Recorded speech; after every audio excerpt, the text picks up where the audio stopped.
बिस्मिल्लाहिर्रहमानिर्रहीम। तीन अहम मौज़ूआत पे बात करेंगे। कोर्ट में आज सब कुछ क्या होता रहा, मुल्क की सियासी सूरत-ए-हाल किस तरफ जा रही है, इसके साथ साथ फ़याज़ुल हसन चौहान साहब हमारे साथ मौजूद होंगे। उनसे इस्तेहकाम पाकिस्तान किंग्स पार्टी है, कैसे लेबल धोएगी, लेबल धोने की ज़रूरत है भी या नहीं है, इलेक्शन में कैसे जाएंगे, किस ख्याल के साथ जाएंगे, किसके फ़ोन पर किसने पार्टी ज्वाइन की, उसके ऊपर भी बात करेंगे और परवेज़ खट्टक साहब के सियासी मुस्तकबिल के हवाले से भी पूछेंगे। प्रोग्राम के आखिर में चलेंगे नबील गबोल साहब के पास, सोशल मीडिया पर वायरल हैं, कराची की मिल्कियत का दावा करते हैं। तमाम सवालों के जवाब लेंगे। क्या हकीकत है, क्या फसाना है, पीपल्स पार्टी में उनका मकाम क्या है, इतने सीनियर सियासतदान को क्या वाकई पोलो ग्राउंड के अंदर जो है वो धक्का दिया गया या उन्हें वहाँ से हटाया गया। फ़याज़ुल हसन चौहान साहब से शुरू करेंगे। चौहान साहब, बहुत शुक्रिया आपके वक्त का। चौहान साहब, ये फरमाइएगा, इस्तेहकाम पाकिस्तान पार्टी एक और पार्टी आ गई है, किंग्स पार्टी का लेबल कैसे हटाएंगे, लोगों को अट्रैक्ट कैसे करेंगे, किसके खिलाफ इलेक्शन लड़ेंगे? बिस्मिल्लाहिर्रहमानिर्रहीम। मेरा ख्याल है किंग्स पार्टी का लेबल कोई इतना बुरा लेबल भी नहीं है। आवाम को ये एतमाद दिलाने में कि ये इक़्तिदार के अंदर पार्टी आ रही है। हर पार्टी का ये शौक भी होता है, वलवला भी होता है, तमन्ना भी होती है कि वो पब्लिक को ये बावर करा सके कि जनाब हम इक़्तिदार में आ रहे हैं। तो पाकिस्तान की पब्लिक और बर्रे सगीर की पब्लिक ही नहीं बल्कि पूरे यूरोप और अमेरिका की पढ़ी लिखी पब्लिक भी अपने इलेक्शनों में हवा के रुख के ऊपर जो है वो फैसला करती है कि किस साइड को उससे वोट डालना है, किस पे नहीं। और बर्रे सगीर की पॉलिटिक्स तो जो है वो 80% जो है वो इलेक्शनों की सियासत जो है वो हवा देख के तय की जाती है। तो बाकी भी यहाँ पर पार्टीज आई रही। वैसे चौहान साहब, आप बड़ी जबरदस्त डेफिनेशन लेकर आए, लाजवाब आपने कर दिया इस मामले के अंदर। क्या आप कहते हैं किंग्स पार्टी होना या उसका लेबल लगना कोई बुरी बात है ही नहीं? भाई किंग्स पार्टी अब वो पार्टी की जो इक़्तिदार में आ रही है, बिल्कुल, जो पार्टी वोटों के इक़्तिदार में आ रही है। असल में आने का मसला नहीं है ना चौहान साहब, महसूस ही होता है जब लाने की बात की जाए तब लोग फिर हैरान होते हैं कि यार ये पैरा ट्रूपर ना हो। नहीं, पहले तो अल्लाह मियां जना उत्थे पैक्टा बढ़ा के जना पार्टियां ते सियासतदान तो झट से सब तले कि जाओ जी ए आ रहे जो, तो ठीक है ना। जो पीटीआई भी जो थी उसका जो चेयरमैन था और जो नून लीग थी उसका जो सदर था और जो पीपल्स पार्टी 2008 के अंदर इक़्तिदार में आई, वो तो डायरेक्ट ऊपर से अल्लाह मियां ने भेजी थी जना जाओ जाके बैठ जाओ तख्ते इक़्तिदार पे। क्या करते हैं? अच्छा, किसके खिलाफ इलेक्शन लड़ना है चौहान साहब? क्या हिकमत अमली क्या है? इलेक्शन किसके खिलाफ लड़ना चाहते हैं? नून लीग के खिलाफ, पीपल्स पार्टी के खिलाफ या मरहूम तहरीक इंसाफ के खिलाफ?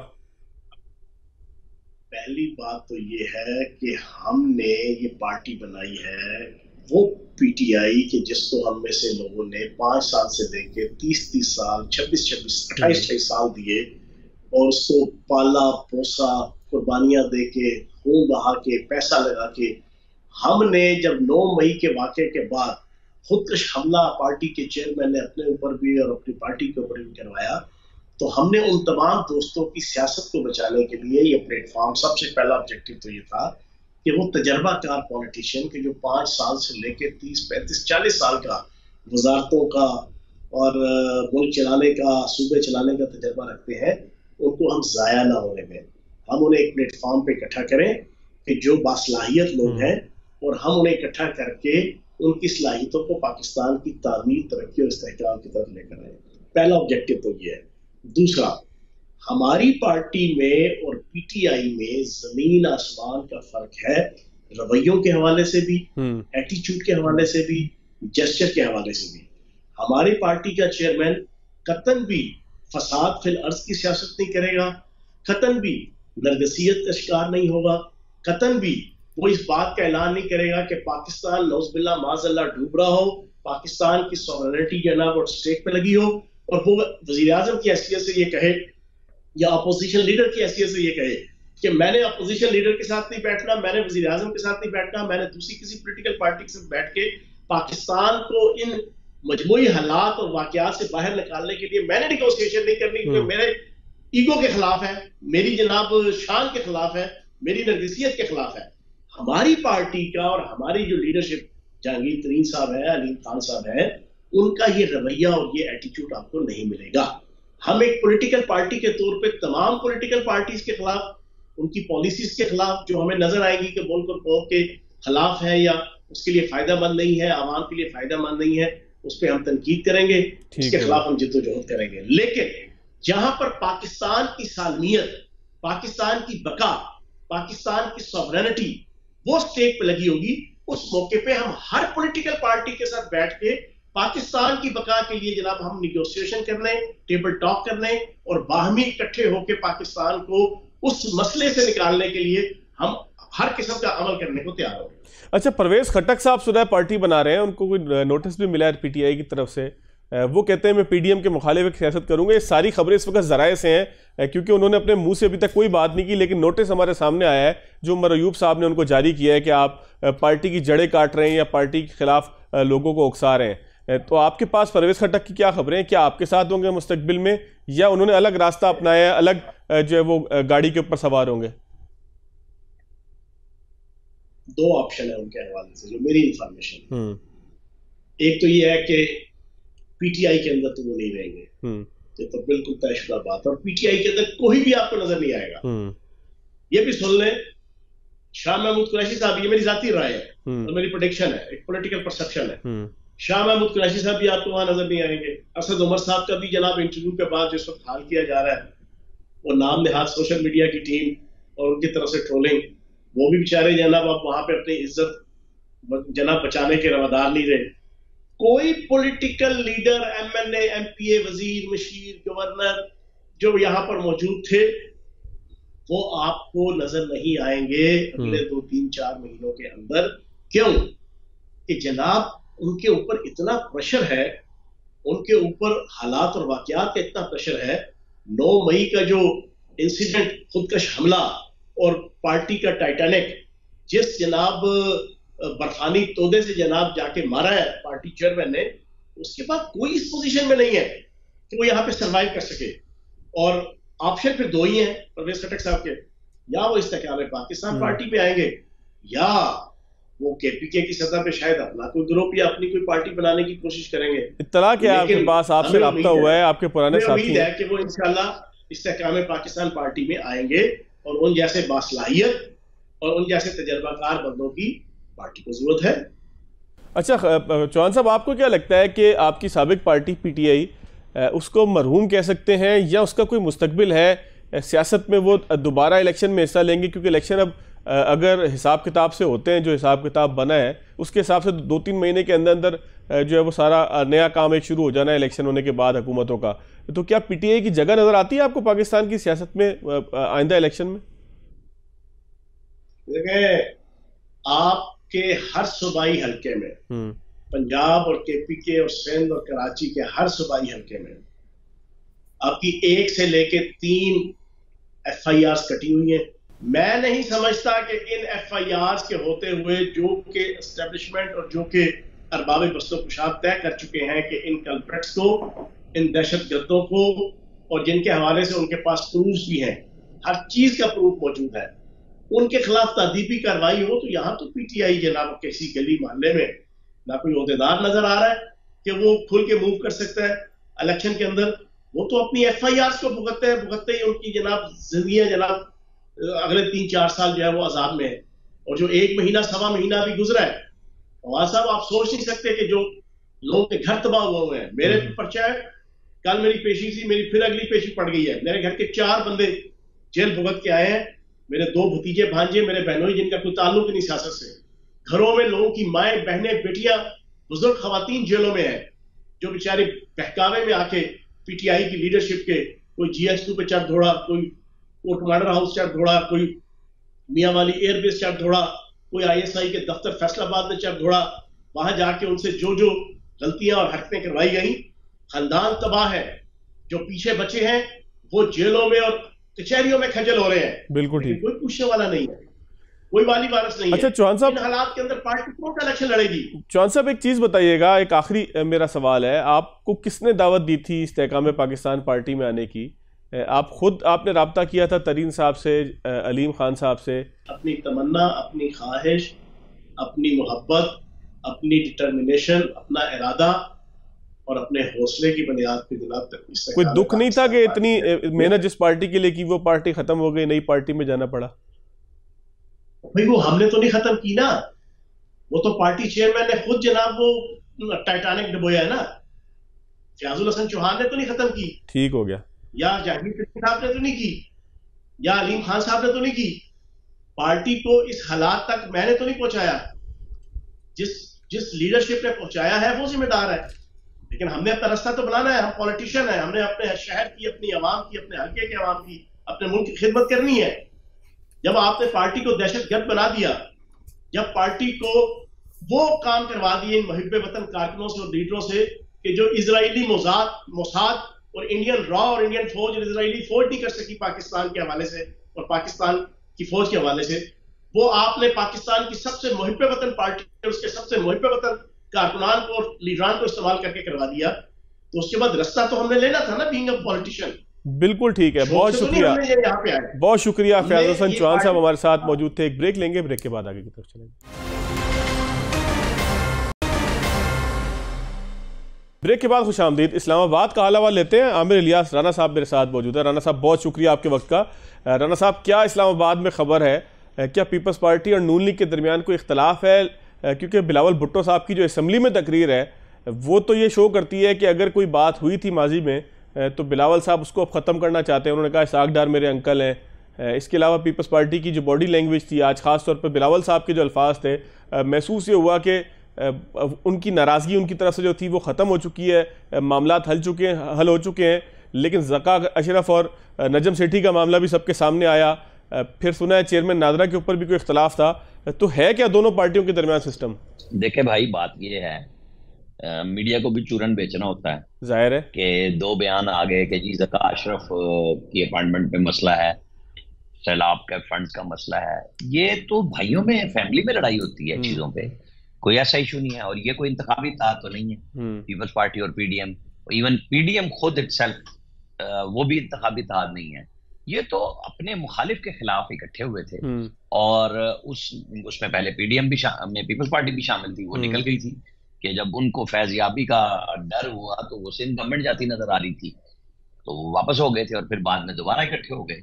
और ये मैं तो पहले दिन से कह रहा था कि ये कोई लड़ाई नहीं है, ये इलेक्शन तक ऐसे ही जाएंगे और इलेक्शन इन्होंने एक दूसरे के खिलाफ लड़ना है। चूंकि पीटीआई कट टू साइज हो चुकी है और फर्दर होनी है, तो जब वो फर्दर होनी है तो मतलब ये पहले दिन से तयशुदा बात है कि पीपल्स पार्टी ने अपना इलेक्शन लड़ना है, नून अलग लड़ेगी और जहां ये समझेंगे वहां इंतखाबी इत्तेहाद भी एक दूसरे के साथ करेंगे और एक दूसरे के मुखालिफिन के साथ भी करेंगे। सियासत इसी चीज का नाम है। देखिए, ज़का अशरफ पे मैंने तो बिल्कुल बड़ी ठोस प्राइम मिनिस्टर के हवाले से खबर दी थी, बताई भी थी कि ये प्राइम मिनिस्टर ने नजम सेठी से कहा है, क्योंकि उनके सिफारशी थे पंजाब के वजीर आला मोहसिन नकवी और एक बड़े प्रॉपर्टी टाइकून, जो इनमें से आप समझ लें कि एक तो चिड़िया भी थे नजम सेठी साहब के। इन्होंने जोर लगाया कि जरदारी साहब उनको ओके कर दें, तो प्राइम मिनिस्टर ने कहा था कि आप जोर लगा लें, अगर वो मानते हैं तो हमें कोई इतराज नहीं होगा, अदरवाइज फिर आपको जाना होगा। और इसी तरह जरदारी साहब जाहिर चाहते थे कि तारिक मलिक साहब रहें नादरा में, उनका पुराना उनके साथ अच्छा ताल्लुक रहा है। जैसे आज बिलावल ने कहा ना कि जरदारी साहब यारों के यार हैं, तो राना सनाउल्लाह वहां मौजूद थे और उन्होंने बड़ी कैटेगरी जवाब दे दिया कि एक फैसला हो चुका है कि हमने तारिक मलिक साहब को जाना है, और उनसे रिजाइन ले लिया गया, उनको बता भी दिया गया, उनका केस भी नैब में एफआईए में जा चुका हुआ था। और पाकिस्तान में फिर यही रिवायत होती है कि फिर रास्ता यही होता है कि आप वापस हो जाएं। तो जहां ज़का अशरफ का रास्ता हमवार हुआ वहां वो सैलाब के फंड्स भी मिल गए और इत्तेहादी भी एक दूसरे को आंखें दिखाते हैं, दुनिया को दिखाने के लिए भी होती है और वो नूरा कुश्ती भी होती है, जैसे एमक्यूएम और पीपल्स पार्टी करती थी एक जमाना। अच्छा, लेकिन राना साहब ये फरमाए कि इनकी, और आखिर में आप अपोजिशन में जाके बैठ गए। राना साहब, लेकिन ये फरमाए कि आप ज़ाहिर इस्लामाबाद में बड़े बाखबर किस्म के सहाफ़ी हैं, तो निजी महफिलों के अंदर ये गुफ्तगू अभी तक पहुंची है एक दूसरे के ऊपर तनकीद करने वाली, एक दूसरे के खिलाफ बात करने वाली? क्योंकि इब्तिदा तो टीवी के ऊपर होती है और फिर इख्तिताम ये होता है कि निजी महफिलों के अंदर भी सहाफ़ियों के सामने, दीगर लोगों के सामने दोनों पार्टियां एक दूसरे से गिले शिकवे करती हैं, मनफी बातें करती हैं, गलत बात दूसरे से कोट करती हैं। तो ये यहाँ तक सिलसिला पहुंचा है या बस ये ऊपर ऊपर ही है थोड़ा बहुत? नहीं, ये जारी रहता है, प्रेशर टैक्टिक्स होते हैं तादियों के आपस में। आज भी इस्लामाबाद में अगर फेडरल सेक्रेटरिएट में जाएंगे जी, अगर दिन में 10 काम हो रहे हैं तो उसमें मौलाना फजलुर रहमान और पीपल्स पार्टी एक दूसरे पे सबकत ले रहे होते हैं, और जो पीएमएलएन का वर्कर अपने ही वजीरों के पास जा रहा होता है तो उसको वो फिर भी मेरिट का चूरन बेच रहे होते हैं और इन दोनों के काम वो कर रहे होते हैं। यही वो प्रेशर होता है जो अपने अपने मफादात के लिए लिया जाता है, क्योंकि ना मौलाना फजलुर रहमान सिफारिश से हटते हैं और ना आसिफ अली जरदारी अपनी सिफारिश से हटते हैं, कि पूरी कोशिश की जाती है कि काम हो जाए, जहां डटना हो डट जाए।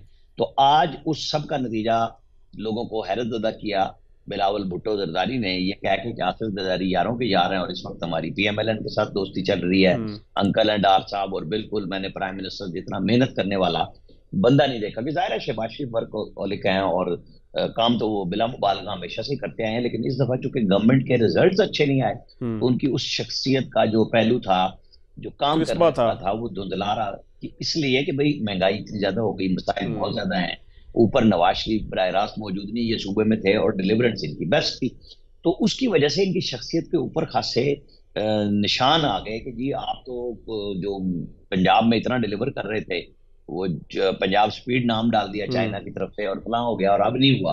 जाहिर है एक मुश्किल तरीन हालात पाकिस्तान के इनको मिले और चूंकि ये इलेक्शन में नहीं गए तो भुगत रहे हैं, और अब 9 महीने इनको एक नई सियासी जिंदगी भी दे दी है कि जो इनका मुखालिफ था इमरान खान पीटीआई के चेयरमैन, उन्होंने समझे कि बम को लात मारी और मारने के बाद भी वो उसको सहलाने या उसको ठीक करने की बजाय मजीद तैयार थे कि अगर दोबारा पकड़ा तो मैं इलाज करने पे तैयार नहीं है। अच्छा राणा साहब, मियां साहब की वापसी की क्या खबर है? इलेक्शन हो रहे हैं, टाइम पे हो रहे हैं, इलेक्शन में की डेट के हवाले से भी सुना था कि इख्तलाफ है, बिलावल साहब ने भी कहा कि जी इत्तेहादी ना डरें, इलेक्शन में आए।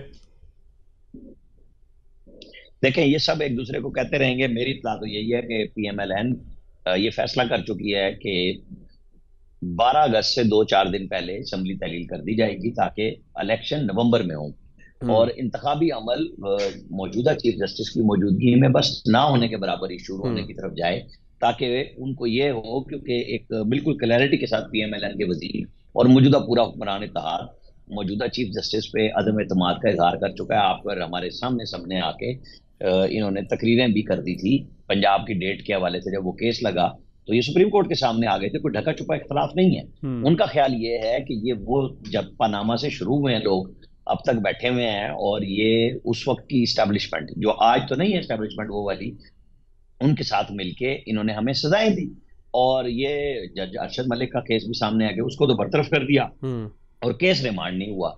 और बल्कि जब उस वक्त के चीफ जस्टिस आसिफ सईद खोसा ने वो कहते हैं ना पुलिस रात की मंजिलें तय करने वाला, वो लिखा कि वीडियो एविडेंस को आप किस तरह से करेंगे। अब आप देख लें कि यूके में पाकिस्तान से गई हुई वीडियो के एविडेंस के ऊपर एक चैनल को जुर्माना हो गया। बिल्कुल इसलिए हो गया कि वो फोरेंसिक में इंटरनेशनल स्टैंडर्ड पे पूरे उतरे। अब यहाँ पे आपके ना स्टैंडर्ड है और आप मेयारात जो है पुलिस रात के बना देते हैं किसी चीज की, और उसमें मानते भी हैं अगले मराइल में कि उस जज को भी आप नौकरी से निकाल देते हैं, लेकिन उस केस का नहीं करते। तो नवाज शरीफ बिल्कुल तैयार बैठे हुए हैं मेरा ख्याल है हालात के साजगार होने का। तो उनके मतलब कुछ लोग 14 अगस्त की दे रहे हैं, मेरे हिसाब किताब में असम्बली की तहलील और 16 सितंबर दोनों के दरमियान में वो आ जाएंगे। अच्छा, परवेज खट्टक का क्या मिशन है? साफी साहब, सलीम साफी साहब कहते हैं धमाका करने वाले हैं, वो नोटिस भी उन्हें मिला है उमर अयूब साहब की तरफ से। जी 3-4 दिन से ये बात हम तो कह रहे हैं कि आप ये समझे कि जैसे पंजाब के अंदर अलीम खान साहब जिस पार्टी के सरबराह बने हैं, उस तरह केपी में भी एक पार्टी की तश्कील का मरहला जारी है। आगे चल के ये आपस में अदगाम करेंगे, इत्तेहाद करेंगे, इत्तेहादी बनेंगे, जो भी होगा, लेकिन ये पीटीआई से माइनस होके अलग इलेक्शन लड़ने की तरफ जा रहे हैं। कि कोशिश ये थी कि परवेज खट्टक, असद कैसर, शाह महमूद कुरैशी, असद उमर, ये लोग पीटीआई को संभाल लें तो पीटीआई का जो वोट है वो भी खुश रहे और उनको एक हिस्सा भी मिल जाए और इमरान खान उसमें माइनस हो। लेकिन जब वो जिद बनी और अभी तक वो पीछे नहीं हट रहे, और जाहिर है कि केसेस तो उनके ऊपर बहुत सारे हैं जिसमें उनकी अरेस्ट भी मुतवक्को है और चीजें आ जाएंगी, तो फिर ये परवेज खट्टक साहब एक फैमिली ग्रुप भी बड़ा है इनका सियासत के अंदर, कारोबारी भी हैं और उसको अब मुतलका हलकों की हमायत भी हासिल हो चुकी है। तो वो काफी मतलब 30-35-40 लोगों के साथ धमाकेदार अनाउंसमेंट करने की तैयारी में बैठे हैं। वो ईद से एक दिन पहले हो जाए, वो ईद के 2 दिन बाद हो जाए, बिल्कुल तैयार हैं। और वो खासा सेटबैक यानी कि वो कभी है कि वो पीटीआई के लोग तोड़ने, कब ईद मुबारक कह दें, कब ईद मुबारक कह दें, कुछ नहीं कह सकते। अच्छा राणा साहब, एक आखिरी जरा तबसरा फरमाइएगा। कोर्ट की आज सारा दिन प्रोसीडिंग हुई, कल भी थी, मंडे तक अब जाहिर है कार्रवाई मुलतवी हो गई है। क्या लग रहा है आपको, कहाँ सूरत हाल बनेगी? ये बेंच क्या फैसला दे सकता है? प्रेडिक्शन ना भी अगर करें तो एक आइडिया आपको क्या हुआ अब तक के समाज से? देखें, हमें प्रेडिक्शन की जरूरत नहीं, हम जजेस की वो देखते हैं कि गुफ्तगू क्या कर रहे हैं, वो किस तरफ जा रहे हैं। कभी कहा जाता था कि जज जो बोलते हैं ना वो फैसला नहीं होता, वो कहानी अब खत्म हो गई। जज जो बोलते हैं फैसला भी वही आ रहा होता है। जज माइंड दे रहे होते हैं, और आज जजों ने सब जो केस उनके पास लेके आए थे उनको ही फंसा लिया है। उनसे सवाल पूछा है कि आप बताएं आप चैलेंज क्या कर रहे हैं, क्योंकि जो चीज चैलेंजेबल है वो तो है, आप लाहौर हाई कोर्ट में कर लें, सिंध हाई कोर्ट में कर लें, पेशावर हाई कोर्ट में कर लें कि जी अगर लोगों को दिया गया है तहवील में तो उसके खिलाफ आपको हाई कोर्ट में जाना होगा। जिसका जवाब ये एक वकील साहब ने दिया कि जो मुख्तलिफ हाई कोर्ट्स के हैं तो वो मुख्तलिफ नौयत के केसेस हैं, लेकिन बुनियादी तौर पर मंसूर अली शाह साहब ने जब फैसल सिद्दीकी साहब ने, मेरा ख्याल है, ये कहा कि जी 21वीं तरमीम को किस तरह देखा गया था, तो उन्होंने कहा कि वो फुल कोर्ट थी।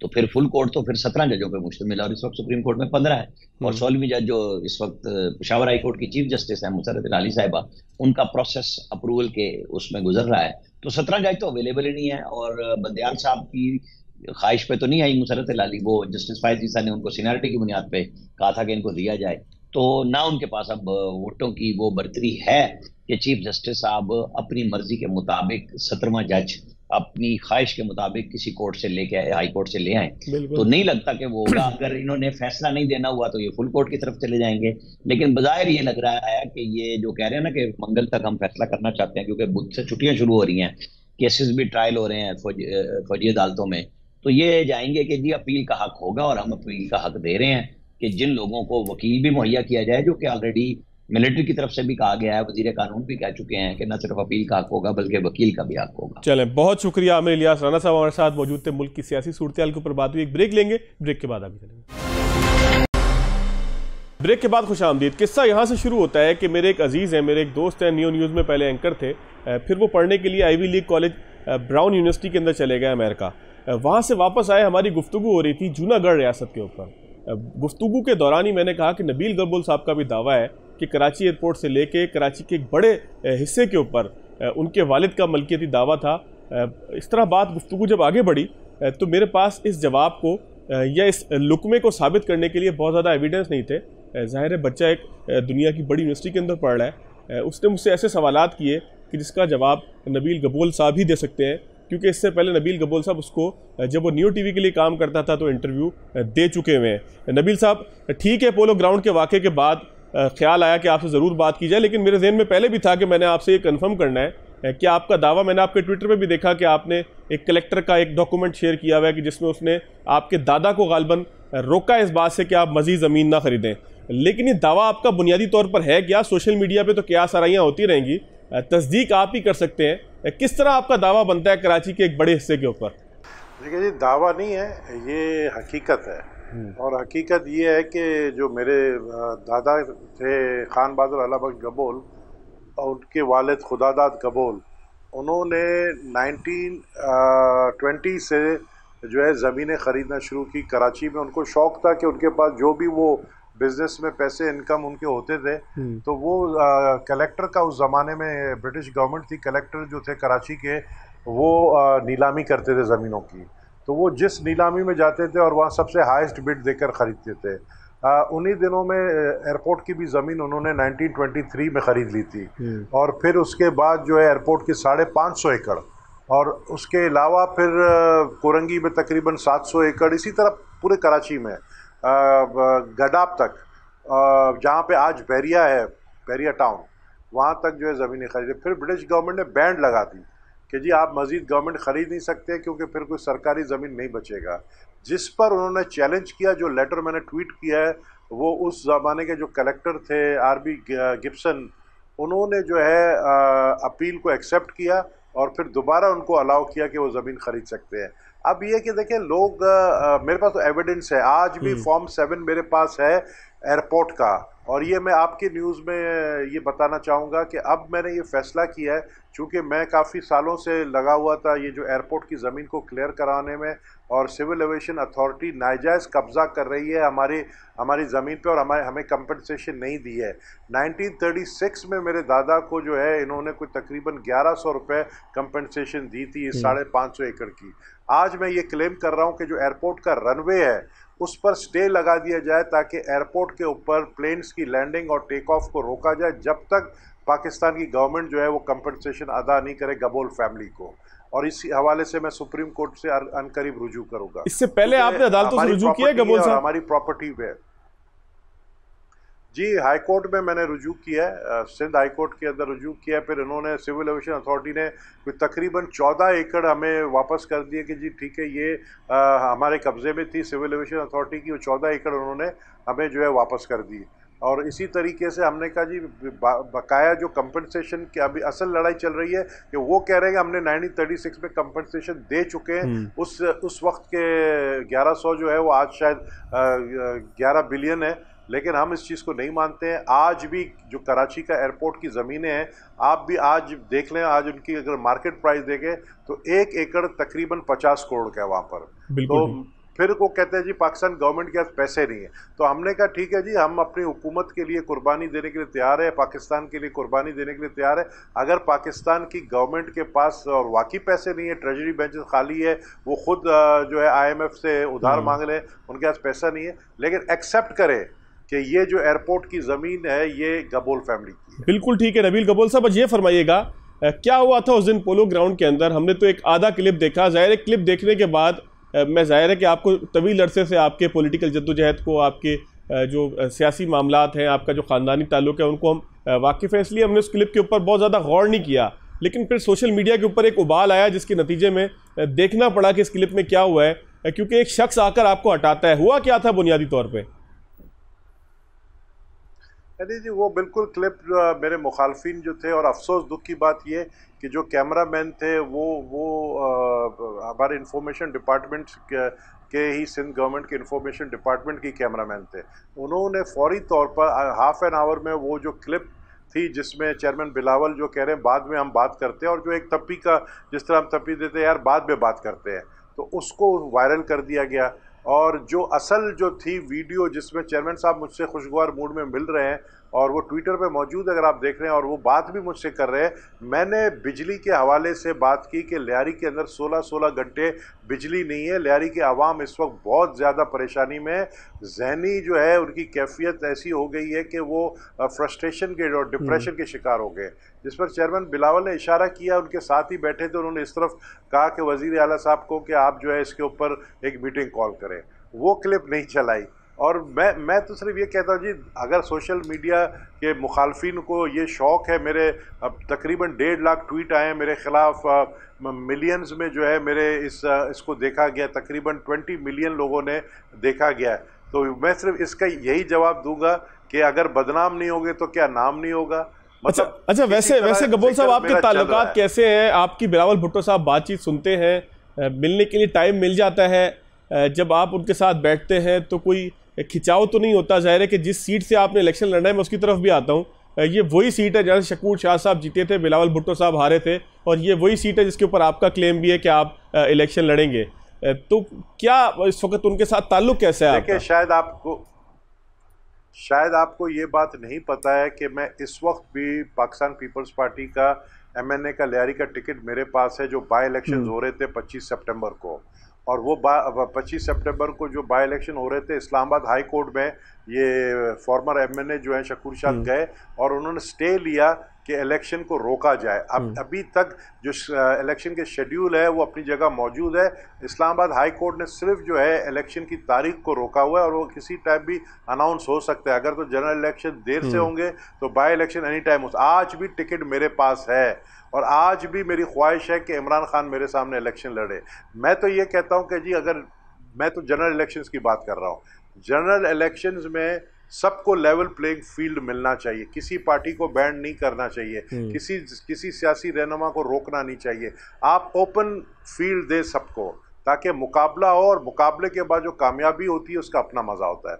बहरहाल ये बातें तो मैं आज की सिचुएशन में कर रहा हूँ कि आज भी टिकट बाई इलेक्शन का मेरे पास है, लेकिन जनरल इलेक्शन में हम ये चाहते हैं कि चेयरमैन बिलावल खुद इलेक्शन लड़े MNA की सीट पर, क्योंकि मोहतरमा शहीद बेनज़ीर भुट्टो 1988 में खुद पहली दफ़ा इलेक्शन लड़ी लियारी से, और मैं MPA का इलेक्शन लड़ा था। तो आज भी चेयरमैन बिलावल साहब को जिस तरीके से 2018 में हमारे इस वोट बैंक पे डाका मारा गया और PTI को दी गई, तो आज अगर फेयर एंड फ्री इलेक्शन होते हैं, आपने देखा होगा पिछले दिनों लोकल गवर्नमेंट की इलेक्शन हुई, हमने 13 में से 12 यूनियन काउंसिल जीते हैं।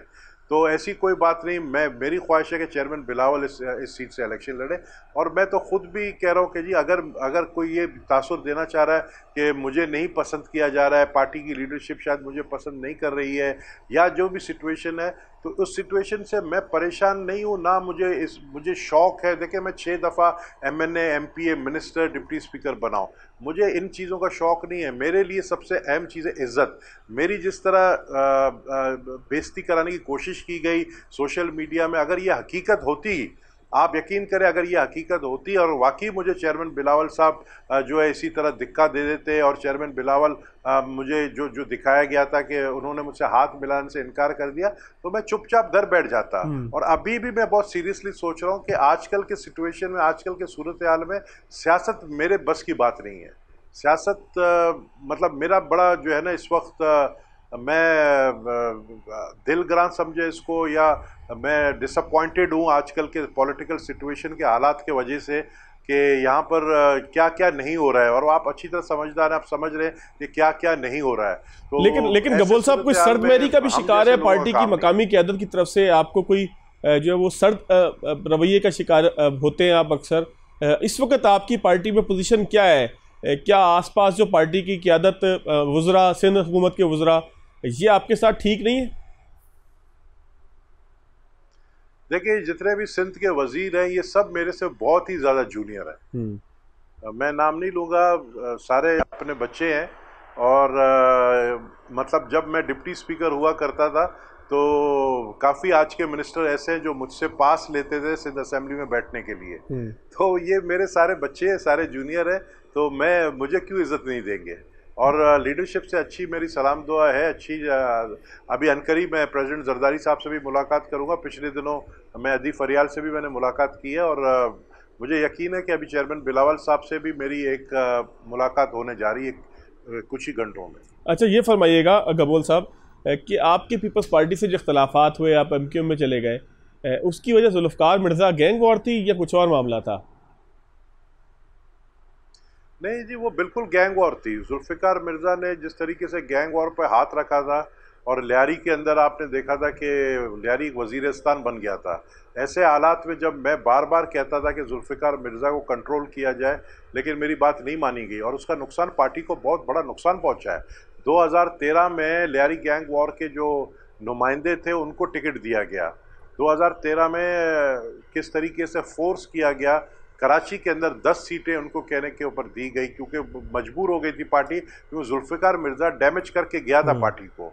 और बड़ी मुश्किल से मैं लड़ा हूँ इनसे, और इनके खात्मा करने में, गैंग वॉर के लियारी के अंदर जो खात्मा करने में मेरा अहम किरदार है। और आज भी लियारी के लोग मानते हैं। आज जो ये बातें चल रही है कि जी नबील गबोल की बेइज्जती की है चेयरमैन बिलावल ने, तो मैं यही कहूँगा कि भाई, अगर मेरी बेइज्जती आप लोग समझ रहे हो, अगर लियारी के लिए आवाज़ उठाने में, लियारी के लिए बात करने पे, अगर बिजली की 16-16 घंटे की लोड शेडिंग के लिए, अगर गैस के लिए मैंने बात की, अगर मेरी बेइज्जती है, तो लियारी के लिए ये भी मुझे कुर्बान है। बहुत शुक्रिया, आवाम ने मुझे बहुत कुछ दिया है। बहुत शुक्रिया। नबील गबोल साहब हमारे साथ मौजूद थे। नाज़रीन, आज के प्रोग्राम से इतना ही, याद दीजिए। अल्लाह हाफ़िज़।